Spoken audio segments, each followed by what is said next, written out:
Hello everyone, good morning. Welcome back to the channel. कैसे हो आप सब? आई होप आप सब अच्छे होंगे, सेफ होंगे, हेल्दी होंगे एंड प्लीज़ हेल्दी ही रहिए क्योंकि ठंड भी बहुत ज़्यादा है और फीवर तो अब हर घर में ऐसा हो चुका है कि जहाँ भी पूछो वहीं पे फीवर, कोल्ड, कफ। तो अपना ध्यान रखिए। आप सोच रहे होंगे कल तो मैं मेरठ थी, आज नोएडा कैसे आ गई? क्योंकि इस वॉल का और सोफे का थोड़ा सा पता चल जाता है, आइडिया हो जाता है कि मैं अब नोएडा में हूँ। तो बस आना पड़ा। एक्चुअली सोचा नहीं था कि मैं आ जाऊंगी। मैं वहाँ 6-7 तारीख तक रुकने के उससे गई थी कि मैं 6 या 7 को वापस आऊंगी, कि 6 को तो नहीं, 7 या 8 में वापस आऊंगी क्योंकि मैं पैकिंग के इतने सारे कपड़े करके लेके जाती हूँ। लेकिन 2 बार से ना मेरे साथ पूरा श्यापा हो जाता है कि नहीं, मतलब मैं जो वहाँ से आने के बाद जो मेरे साथ होता है ना, अगर मुझे ऐसा हो कि मैं इतने दिन के लिए पर्पज से जा रही हूँ तो मैं उतनी ही पैकिंग करके लेके जाऊँ, बट मैं कुछ ज़्यादा ही पैकिंग करके लेके जाती हूँ क्योंकि मुझे रुकने का होता है। बट मैं रुक नहीं पा रही इस बार। ये देखो, मेरे साथ जब रुकने का मन होता है तो मैं रुक नहीं पा रही हूँ। 2 बार से मैं सोचती हूँ कि मैं घर पे रुकूँ, बट पता नहीं क्या हो रहा है क्या नहीं हो रहा है कि मुझे आना ही पड़ जाता है यहाँ पे। तो आना मुझे इसलिए पड़ा क्योंकि कायरा की पापा की थोड़ी तबीयत भी ठीक नहीं थी। बेटर, वैसे तो बेटर थी, बट इतना वीकनेस थी इनके अंदर कि मैं इन्हें अकेले भी नहीं भेज पा सकती थी यहाँ पे कि ये अकेले आ जाए। अगर ठीक होते, ये हेल्दी होते तो मैं इन्हें अकेला भेज देती कि 2-3 दिन ये मैनेज कर लेते, बाहर से खाना वाना खा लेते। यहाँ पे बनाता है, हमारी सोसाइटी में भी बनाते हैं खाना वगैरह, तो टिफिन वगैरह लगा लेते ही 3-4 दिन के लिए। बट ऐसा नहीं हो पाया, इनकी तबीयत की वजह से मुझे यहाँ आना पड़ा। तो अब वो ऑफिस गए। एक तो उन्हें वर्क फ्रॉम होम नहीं मिला क्योंकि 4-5 दिन की छुट्टी भी हो चुकी थी और इन्होंने टेस्ट भी नहीं कराया था, और तो इसलिए आज इन्हें ऑफिस जाना पड़ा।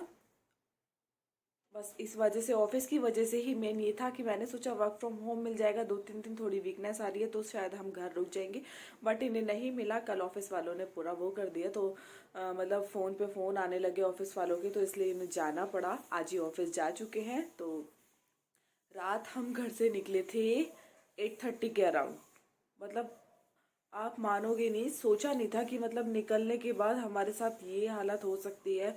इतना ज़्यादा फोग, इतना ज़्यादा फोग कि हम परेशान हो गए। मतलब ये देखो कि मेरे हाथ में लड्डू गोपाल कहाँ तो मैंने सुला रखे थे और कहाँ मैंने अपने हाथ में ले लिया, और सिर्फ मैं वहां से और नोएडा तक सिर्फ लड्डू गोपाल का ही नाम लेती आ रही हूँ। ध्यान हमारा सिर्फ एकदम स्ट्रेट आगे है। मेरा मेरा तो ये है कि मैं नीचे भी देख रही हूँ, ऊपर भी देख रही हूँ, सामने का तो कुछ नजर ही नहीं आ रहा यार। इतनी ज्यादा हेक्टिक हो गया हम लोगों के लिए कि मतलब समझ नहीं आ रहा कि अब हम क्या करें। इतना परेशान हो गए हम कि आगे पीछे कोई गाड़ी नजर नहीं आ रही है, गाड़ी नजर आती है तो उसके पीछे लगा लेते हैं, सामने ट्रक आ जाए उसका नहीं पता चल रहा कि ट्रक कहाँ है। और मतलब ये देखो कि हम कैसे कैसे आए हैं अंदर से। मतलब एक डर भी हो रहा था कि पता नहीं इतना ज़्यादा फोग है, हम कैसे निकलें कैसे नहीं। मैंने कायरा की डैडी से बोला कि आप अगर एक गाड़ी जा रही है तो उसके पीछे पीछे लगा लो, आगे जाने की कोशिश मत करो। लेकिन जैसे ही हम पीछे लगाते हैं, आगे इतना धुंध हो जाता है कि सामने वाली गाड़ी नज़र ही नहीं आती। फिर पता नहीं हम कैसे कैसे यार आ गए। बस धीरे धीरे कर करके आगे। जहाँ पे थोड़ा लाइट ज़्यादा होती है वहाँ पे इतनी दिक्कत नहीं हुई। जैसे हाईवे पे चढ़ने के बाद टोल के आसपास थोड़ी सी दूर के लिए लाइट इतनी ज़्यादा रोशनी होती है तो वहाँ पे इतनी दिक्कत नहीं हुई। बट आगे चल के हमें बहुत ज़्यादा दिक्कत हुई, बहुत ज़्यादा टेंशन हुई ड्राइविंग करते समय। सुबह इसलिए नहीं आई क्योंकि सुबह भी बहुत ज़्यादा होता है, और फिर सुबह ये टेंशन हो जाती है कि उठने की प्रॉब्लम हो जाती है, कायरा की भी और उसके डैडी की भी, कि उठे जल्दी से नहाए धोए। फिर ठंड की वजह से टेंशन होने लगती है। इसलिए इन्होंने सोचा कि मैं रात में ही निकल जाता हूँ। ये अकेले आ रहे थे रात में, लेकिन फिर थोड़ा सा मन नहीं माना कि नहीं चलो मैं भी चलती हूँ क्योंकि आपके खाने पीने की दिक्कत हो जाएगी। तो इसलिए मुझे यहाँ पे आना पड़ा। इसलिए प्लीज़ अगर आप बाहर निकल रहे हैं तो ध्यान से निकलें, सेफ्टी से निकलें, क्योंकि फोग इतना ज़्यादा होता है रात में। और स्पेशली वहाँ ज़्यादा होता है जहाँ थोड़ा सा जंगल हो, खेत वगैरह हो। और मतलब हाईवे पे, परतापुर हाईवे पे जब हम चढ़ते हैं तो वहाँ पूरा फॉरेस्ट ही फॉरेस्ट है, कुछ नज़र नहीं आता। गांव भी हैं बट दूर दूर हैं। तो जहाँ पे फॉरेस्ट, जहाँ पे जंगल होंगे वहाँ पे कोहरा होगा ही होगा, फॉग। तो इस वजह से हमें बहुत ज़्यादा दिक्कतें हुई। मैं आपको दिखाऊंगी कि हमें सामने का देखने में भी कितनी प्रॉब्लम हो रही थी। मतलब गाड़ी के पीछे ये था कि अगर हमारी गाड़ी आगे हो गई तो पीछे वाली गाड़ियों ने पीछे पीछे लगा ली हम सबके। तो कोई आगे निकलने को रेडी ही नहीं था, क्योंकि सामने वाला कुछ नज़र ही नहीं आ रहा था। अगर एक गाड़ी भी आगे निकल गई तो वो नज़र नहीं आती थी, 1 सेकंड में, पल भर में पलक झपको और सामने वाली गाड़ी गायब। ऐसा सीन हो रहा था हमारे साथ। बट ये है कि हम लड्डू गोपाल की कृपा से हम ठीक ठाक सही सलामत घर पे आ गए। बस इतना ही कहूँगी, प्लीज़ अगर घर से बाहर निकल रहे हैं तो सेफ्टी से निकलें, ध्यान से निकलें, ड्राइविंग ध्यान से करें, क्योंकि ऐसे फॉग में ड्राइविंग करना बहुत ज़्यादा दिक्कत हो जाती है। तो मैं आपको दिखाती हूँ हम कैसे कैसे वहाँ से निकल के आए। चलिए, यहाँ पे हम लोगों को प्रॉब्लम नहीं हुई, यहाँ पे हम अच्छे से चल रहे थे। हमने आगे का सोचा भी नहीं था कि ऐसा हो सकता है। इसी टाइम पे मम्मी का कॉल भी आया था, उन्होंने पूछा कि तुम्हें फॉग वगैरह नहीं मिल रहा। मैंने कहा नहीं, अभी तक तो सब कुछ ठीक है, और सोचा भी नहीं था कि आगे इस तरह से हो जाएगा। तो यहाँ हम मेरठ में, अभी मेरठ में ही हैं, तो यहाँ पे इसलिए नज़र नहीं आया कुछ भी, क्योंकि यहाँ पे लाइटिंग वगैरह, रोशनी वगैरह इतनी होती है, तो इस वजह से हमें कुछ आगे का आइडिया भी नहीं था। मुझे तो नहीं था, कायरा के डैडी का मुझे पता नहीं, लेकिन मुझे इतना आइडिया नहीं था कि इस तरह से हो सकता है, क्योंकि ऐसे ऐसे फोग में हम 2 बार ही निकले हैं घर से। लास्ट टाइम भी निकले थे, वो भी बहुत भयंकर वाला सीन था हम लोगों के लिए, और ये वाला भी बहुत ज़्यादा वाला परेशान करने वाला सीन था। तो जो लोग बाहर निकलते हैं इस टाइम पे ड्राइविंग करते हैं, तो वो समझ भी सकते होंगे, क्योंकि हमें इतनी हैबिट नहीं है इस तरह के फोग में निकलने की। तो मुझे इसलिए डर लगता है, कायरा के डैडी का भी इस तरह के फोग में बाहर नहीं निकलते हैं, तो वो तो इसलिए मेरे लिए थोड़ा सा हेक्टिक वाला था, कि मतलब मुझे डर लग रहा था अंदर से।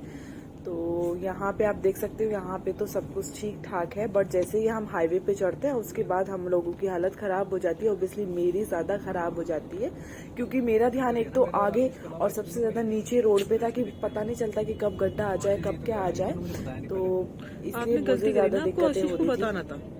यहाँ तक तो सब कुछ अच्छे से निकला, हम लोगों का सोचा नहीं था। तो यहाँ पे आप देख सकते हो रोशनी की वजह से सब कुछ अच्छा है। ये है यहाँ का रोडवेज मेरठ का, जहाँ से हमें बस वगैरह मिलती है।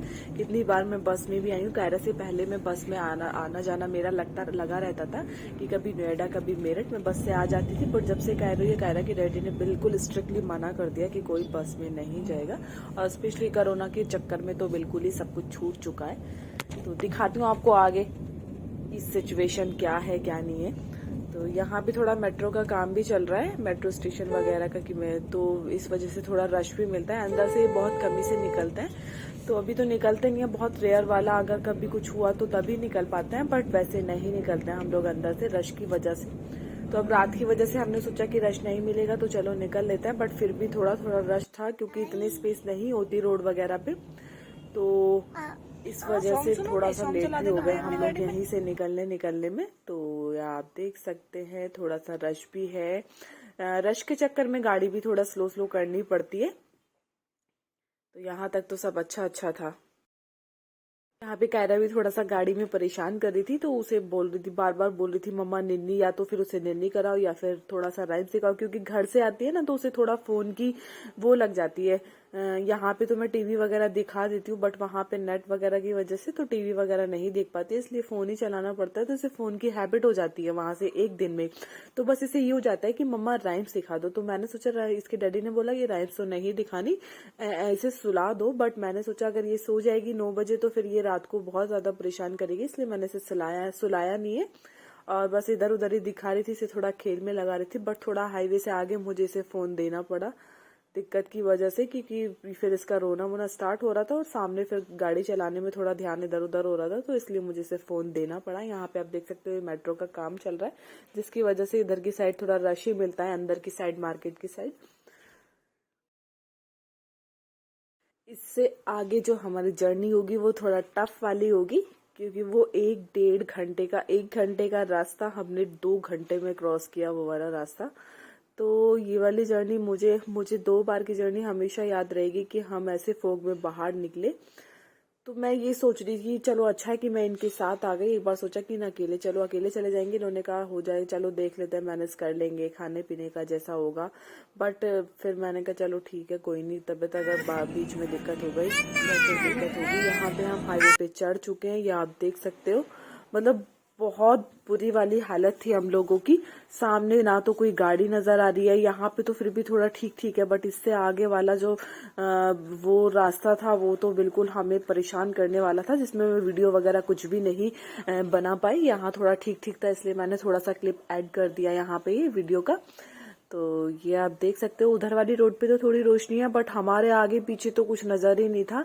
कि गाड़ियां थी, बहुत सारी थी, बट दिखाई नहीं दे रही थी इस फॉग के चक्कर में कि पीछे वाला कुछ भी नहीं दिख रहा था। आगे अगर एक भी गाड़ी हमें नजर आ गई तो फिर पीछे भी नहीं दिखती थी। आगे जैसे यहाँ पे ये ट्रक, पता नहीं सामने एकदम से ही ट्रक इतने आ जाते हैं कि पता ही नहीं चलता, इसलिए बहुत धीरे धीरे स्लो स्लो हमें गाड़ी चलानी पड़ी। यहाँ पे ये ट्रक का पता नहीं चलता, ये देख सकते हैं आप, ट्रक ही ट्रक है, तो सामने का कुछ नजर ही नहीं आ रहा था। ये जर्नी हमारे लिए बहुत ज्यादा डिफिकल्ट थी, बहुत ज्यादा हेक्टिक वाली थी। स्पेशली जो ड्राइविंग करते हैं उन लोगों को मैं समझ सकती हूँ कि कैसे ड्राइविंग करते हैं, किस तरह से वो परेशानी के साथ गाड़ी चलाते हैं। यार आगे दिखता ही नहीं है कुछ भी, तो सेफ्टी रखिए, ध्यान रखिए। चाहे देर हो जाए बट थोड़ा स्लो चलाइए गाड़ी, स्पीड बिल्कुल ना बढ़ाएं, क्योंकि देर ही अच्छी है। जल्दी जल्दी करने वाला चक्कर तो बहुत बेकार है ऐसी फॉग में। तो यहाँ पे हमारे सामने जैसे ही गाड़ी आ जाती है तो हम उसके पीछे लगा लेते हैं गाड़ी, बट थोड़ी देर के लिए ही लग पाती है गाड़ी, उसके बाद गाड़ी ही गायब हो जाती है।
वहां से निकल चुके हैं। फोग से निकलने के बाद थोड़ा सा हमें एक राहत भरी सुकून वाली चैन मिली, मुझे ज्यादा मिली कि हाँ हम लोग निकल चुके। जहां पे ज्यादा रोशनी वगैरह लाइटिंग वगैरह हो गई वहां मैं थोड़ा शांति से आराम से बैठ गई, नहीं तो मुझे बैठना भी ये लग रहा था कि सामने एकदम गर्दन सामने की, मतलब इधर उधर भी नहीं करनी मुझे, कायरा को भी नहीं देखना।